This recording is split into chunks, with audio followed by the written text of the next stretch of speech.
Hello YouTube fans, put my shirt down a bit and this I'm boiling. It's been a hot day today. It's been a mad hot day. But that's not why I'm speaking. I figure why not talk, because I did with the original. Boom boom boom boom. Classic. Boom boom boom. Steven Spielberg, Jaws, why not the sequel? And talk about the things I enjoy, my favourite of the bits I enjoy and the bits I like about Jaws 2.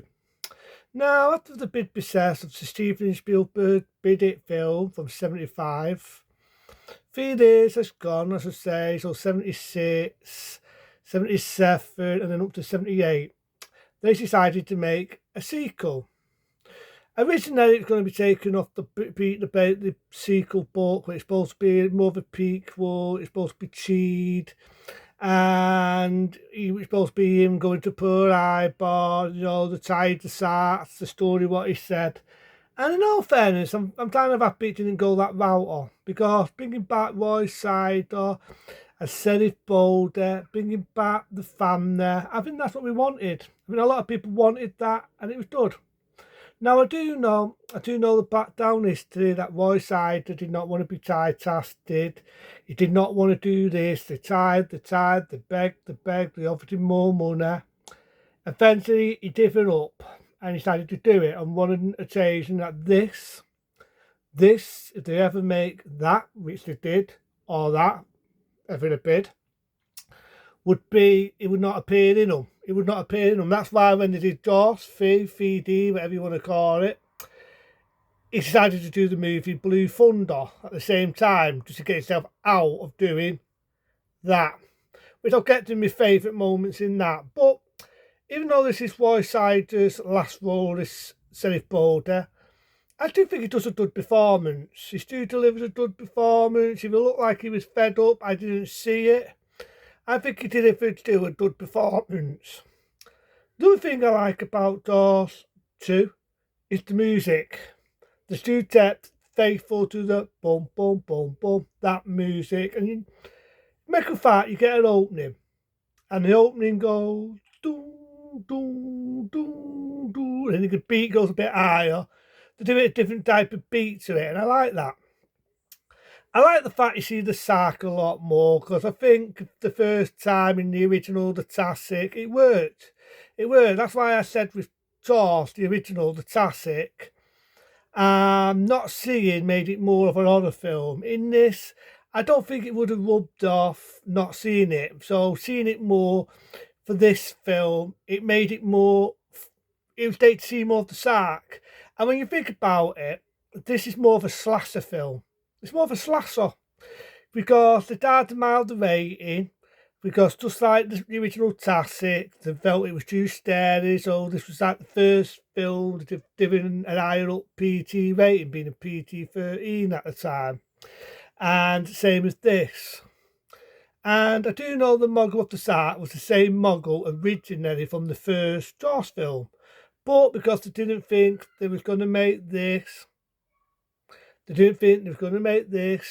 left that mogul in all weathers, rain, snow, the lot, and started to say the pipes got rusty and the Sark, the mogul Sark, I should say, didn't work anymore. So they had this work from stats and get a new mogul of the Sark. Which again, I think it benefited it. I like the Sark. I like the fact halfway through it, it's attacking someone, it's attacking the girl on the steez, which is an iconic poster.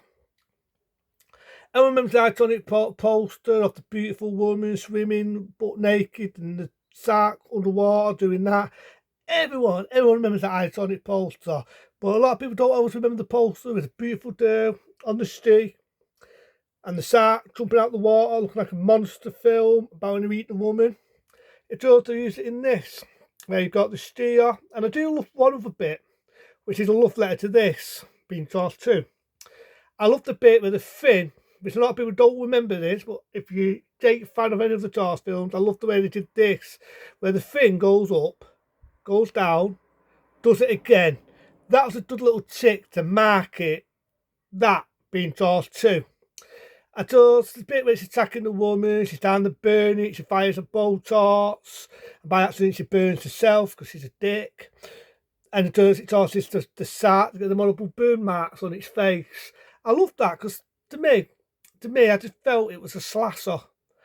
You wanted to see how many people it's going to get. You couldn't wait for the body out. I love the bit where a lot of people remember it eating an air tractor. Now, this will be the bit where I will talk again about deleted scenes. Because just like the original, this also had a lot of deleted scenes, and there's a lot more to the air tractor scene. But we saw it in theatrical, VHS, TV, DVD, whatever. There is actually a lot more where the helicopter gets dragged underwater, it's attacking the dying in the helicopter underwater.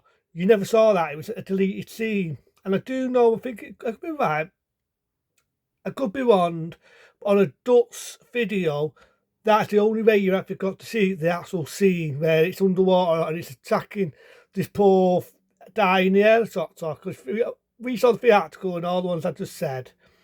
And all we saw was the helicopter getting dragged down. We never saw the aftershot. We just assumed he was dead. There's actually a lot more, like I just said, a deleted scene where the poor dying helicopter's getting attacked. You got to see it. I just felt that sort of being in. That's when I talk about deleted scenes. And I think there's a lot of deleted scenes I felt the sort of tech. But I'll get to that when I talk about the deleted scenes, of course. But this one, I like it. I also like the trailer that was used after the TV spots. The trailer, the bit where it says, just before you thought it was safe to go into the water, which is, again, is a love letter to that. And then I also like the story to it, the fact that you feel sorry for Sheriff Boulder, again, played by Roy Scheider. You feel sorry for him because all the way through the film, the mayor, the people think he's off his head. And all the way through the film, he's trying to prove to people that the shark is real, that lightning does hit twice. There's another shark, it's got a burn on its face, it doesn't fuck around. And it's to die, trying to prove to people that, yeah, lightning is hitting twice, he isn't mad, and he does prove that at the end. Yeah, there's a bit where I feel, did they really need to go up his sons, because you've got two different actors. I don't know, maybe at the time the actors didn't want to come back to play the role. I do know the one that plays the younger boy, May Rest, is sad no longer with us, very sad. Really was, really adorable little boy in that era, really cute, really nice little lad. Very sad that he lost his life. But I always remember the younger lad, he's your typical cheeky kid. And the one thing I do remember is the one who's the older lad in it does look just like, if I can remember his bloody name, at us being the one in Jaws 3. I can't think of his bloody name at this moment in time, but the one that plays the older person, we all remember him. He played in Inner Space, he played in Enemy Mine. Eventually his name will come to me. It's amazing how much like the one that plays the older lad looks like a younger version of him. It's funny enough, just appearing that. I always remember the lad that plays the older lad of Roy Scheider does look like that actor. Really does look like him. It'll come to me when I get to Jaws 3, the name of the actor. I'm very shit at names. It'll eventually Tadul Trade, that's it. Tevin Trade, the actor, yeah, Tevin Trade. It's amazing how much that lad actor looks like a younger version of Tevin Trade. And the funny thing is, we got to the early 80s, they did have Tevin Trade playing that role. I thought that was weird. But I do like the bit where the shark's almost eating him, and the mouth opens up. It's really a shock of a moment. This is the only bit where I wasn't so HD, because when you see your mouth open now, you can see a pipe in the mouth by accident when it opens up. You didn't see that before. But I like that. It's just at a time, it's just that old stew feel. And I always say I like practical effects in this. I do love practical effects. I love the bit when it eats that poor doe.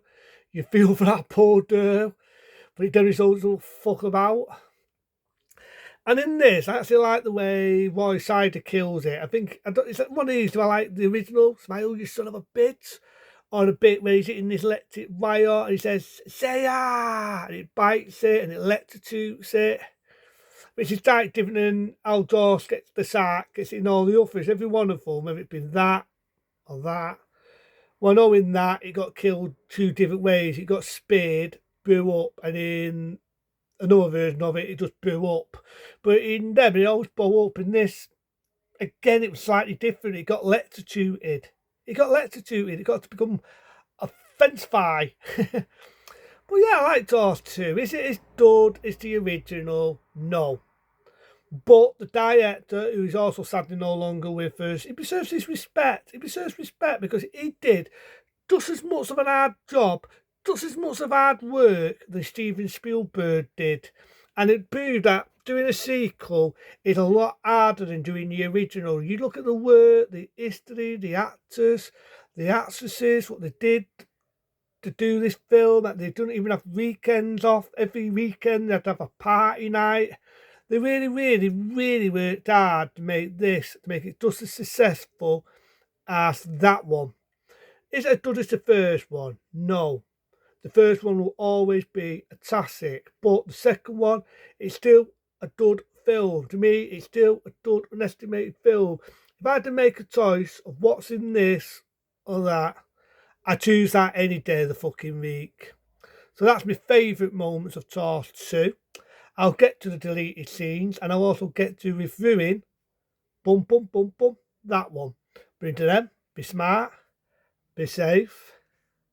See you later.